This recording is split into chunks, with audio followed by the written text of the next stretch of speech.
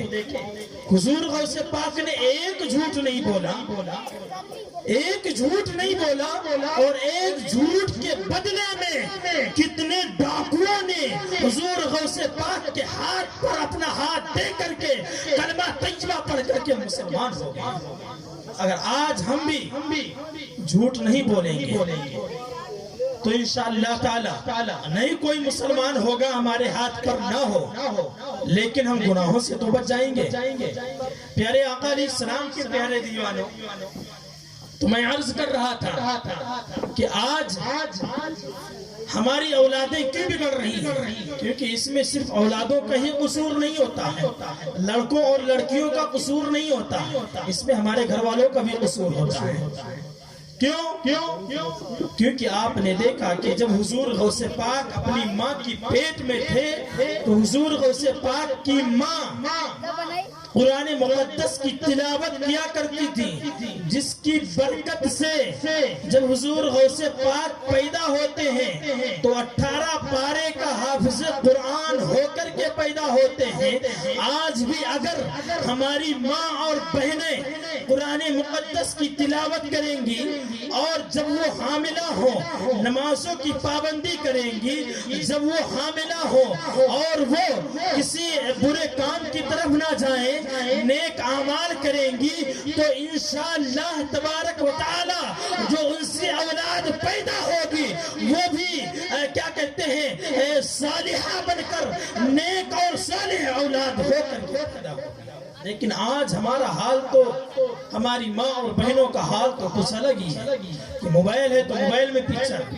T V ہے تو T V میں پکچر یا سیریل دیکھ کر کے اپنی زندگی کو تباہ و برباد کر رہی ہے۔ اور ہمارے نوجوان بھائی بھی کچھ الگ نہیں ہے،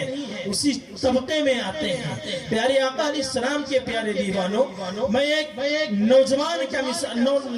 کی مثال دیتا ہوں۔ بوڑھے حضرات جو ہیں جب وہ بوڑھے ہو جاتے ہیں، 70-80 سال کے جب ہو جاتے ہیں، تب وہ نماز پڑھنے تو آتے ہیں، کیونکہ وہ جانتے ہیں کہ اب اس کے بعد ہمارا جو اسٹیشن ہے، اگلا اسٹیشن وہ قبر ہی ہے۔ اس لیے جب بڑھاپے میں پہنچتے ہیں تب انہیں مسجد یا مدرسے کا کیا کہتے ہیں دروازہ دکھائی دیتا ہے۔ خیر، میں دعا کرتا ہوں کہ اللہ تعالی ہمارے بزرگوں کو سلامت رکھے۔ میں ایک نوجوان کی مثال دیتا ہوں اور اس کے ذریعے میں آپ کو سمجھانا چاہتا ہوں۔ پیارے آقا علیہ السلام کے پیارے دیوانوں،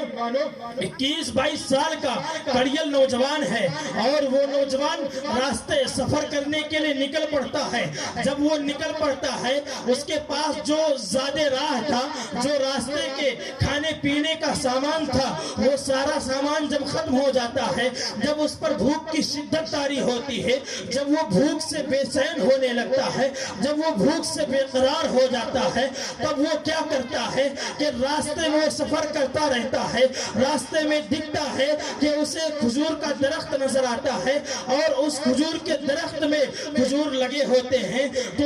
وہ نوجوان اس کھجور کے درخت سے کھجور کو توڑنا چاہتا ہے تاکہ کھجور کو توڑ کر کے کھا لے، اور کھانے کے بعد میں اس کے اندر تھوڑی جان آ جائے تاکہ وہ آگے کا راستہ طے کر سکے۔ پیارے آقا علیہ السلام کے پیارے دیوانوں، جیسے ہی وہ نوجوان اپنے ہاتھ کو کھجور کی طرف بڑھاتا ہے تو اس کے دل میں خیال آتا ہے کہ کوئی دیکھے یا نہ دیکھے، کوئی دنیا دار انسان دیکھے یا نہ دیکھے، مگر میرا اللہ مجھے دیکھ رہا ہے۔ یہ سوچ کر کے وہ نوجوان اپنا ہاتھ پیچھے کھینچ لیتا ہے اور پھر آگے چل پڑتا ہے۔ بھوک کی شدت اسے بے چینی سے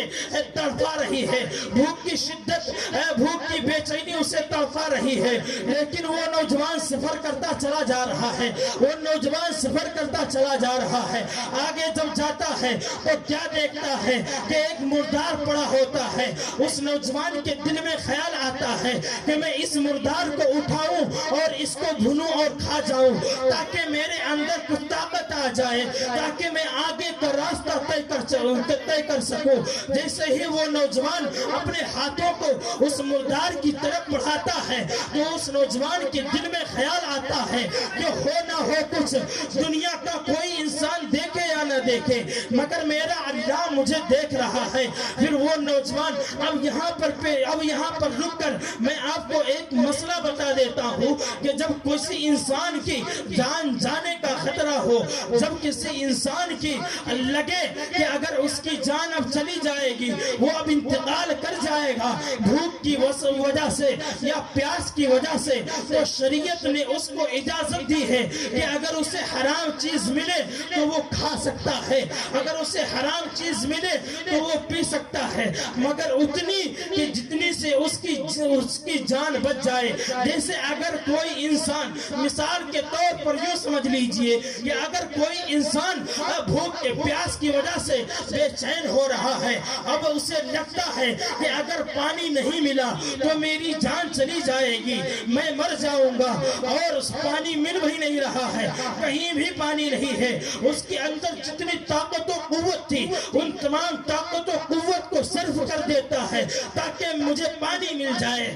تاکہ میری جان بچ جائے، لیکن اسے جب کہیں پانی نہیں ملتا ہے تب اس کے لیے شریعت نے اجازت دی ہے اگر اس وقت آپ کو شراب، دھیان سے سننا مسلمانوں، مسئلہ ہے تاکہ گھر جا کر کے یہ مت سمجھ لینا کہ حافظ جی نے شراب کو جائز بتا دیا ہے، توجہ سے سننا تاکہ جو میں بات بتاؤں وہ آپ کے ذہنوں میں بس جائے۔ تو شریعت نے اس شخص کے لیے اجازت دی ہے کہ اگر پانی نہیں ملتا ہے، اس کے سامنے شراب رکھی ہوئی ہے، دارو رکھی ہوئی ہے، تب وہ شخص، شریعت اس کو اجازت دے رہی ہے کہ اگر اس کے سامنے شراب ہے اور اسے لگتا ہے کہ اگر شراب پینے سے میری جان بچ جائے گی تو وہ اتنی شراب پی سکتا ہے جتنی سے اس کی جان بچ جائے۔ اب یہ بھی نہیں ہے کہ اگر شراب ایک ڈھکن پینے سے آپ کی جان بچ جائے تو اب یہ بھی نہیں ہے کہ پوری کی پوری بوتل گڑکا جائیں، یہ نہیں ہے، بلکہ اتنی حرام چیز کھائی جا سکتی ہے، اتنی حرام چیز پی جا سکتی ہے جتنی سے اس کی جان بچ جائے۔ لیکن واہ رے وہ نوجوان، اس نوجوان کے تقوی کو سلام، وہ نوجوان جب مردار کو، کیونکہ مرا ہوا جانور کھانا ہمارے اسلام میں ناجائز و حرام ہے، ہم مرے ہوئے جانور کو کھا نہیں سکتے ہیں، مرا ہوا گوشت، جو جانور مر جائے اس کا گوشت ہم پر کھانا حرام ہے۔ اس لیے وہ نوجوان سوچتا ہے، جب مردار کی طرف ہاتھ بڑھاتا ہے تو اس کے دل میں خیال آتا ہے کہ کوئی دیکھے یا نہ دیکھے مگر میرا اللہ مجھے دیکھ رہا ہے۔ وہ نوجوان یہ سوچ کر کے چھوڑ دیتا ہے اور آگے چل پڑتا ہے۔ جب وہ آگے چلتا ہے تب اب اس کے اندر بھوک کی شدت اتنی پیدا ہو گئی کہ وہ چلتا ہے تو بے ہوش ہو جاتا ہے، تھوڑی تھوڑی دیر پر وہ بے ہوش ہونے لگتا ہے، 5 منٹ پر اسے بے ہوشی آ جاتی ہے۔ جب وہ بے ہوش ہوتا ہے تو بے ہوش ہونے کے بعد میں کیا دیکھتا ہے کہ جس دریا کے کنارے، جس ندی کے کنارے وہ نوجوان سفر کر رہا تھا، اس ندی کے اندر سے ایک تر و تازہ سیب بہتا ہوا جاتا ہے۔ وہ نوجوان وہ اس بھوک کی شدت بے چین تھی، بھوک کی شدت سے وہ بے چین ہو رہا تھا، بے چین ہو گیا تھا، بے قرار ہو گیا تھا۔ اس نوجوان نے اس سیب کو اٹھایا اور دھویا اور نہ دیکھا آؤ نہ دیکھا تاؤ، اس نوجوان نے اس سیب کو اٹھایا اور کھا گیا۔ کھانے کے بعد میں جب وہ سیب اس کے حلق سے اندر نیچے پیٹ میں پہنچتا ہے، جب دماغ کی بجلی چلی، جسم کے اندر کرنٹ آیا، تو نوجوان کیا سوچتا ہے کہ یا اللہ یہ میں نے کیا کیا، یہ میں نے کتنا بڑا گناہ کر لیا، یہ میں نے کسی انجان آدمی کی جس کو میں جانتا نہیں ہوں، یہ اسی کا مال ہے اور میں نے بغیر اجازت کے اس کے مال کو کھا لیا ہے۔ اب کچھ نہ ہو، چلو اس سیب کے مالک کو تلاش کرتے ہیں۔ وہ نوجوان کیا کرتا ہے، اسے جانا کسی دوسری طرف تھا، لیکن جس طرف سے سیب بہتا ہوا آ رہا تھا وہ نوجوان اسی کی طرف بڑھ جاتا ہے اور وہ نوجوان آگے بڑھتا چلا جاتا ہے۔ جب وہ بڑھتا چلا جاتا ہے، دریا کے کنارے چلتا چلا جاتا ہے، جب کچھ دور پہنچتا ہے تب کیا دیکھتا ہے کہ ایک باغ ہے اور ایک باغ کے درخت کا ایک ٹہنی اس ندی کے اندر کھلگی ہوئی ہے، لٹکی ہوئی ہے۔ وہ نوجوان سوچتا ہے کچھ نہیں، جو میں نے سیب کھایا ہے یہ اسی باغ کے مالک کا ہے، چلو چلتے ہیں اس باغ کے مالک سے یہ گناہ معاف کرا لیتے ہیں تاکہ کل قیامت کے دن یہ میرا دامن نہ پکڑ لے، یہ میرا گریبان نہ پکڑ لے کہ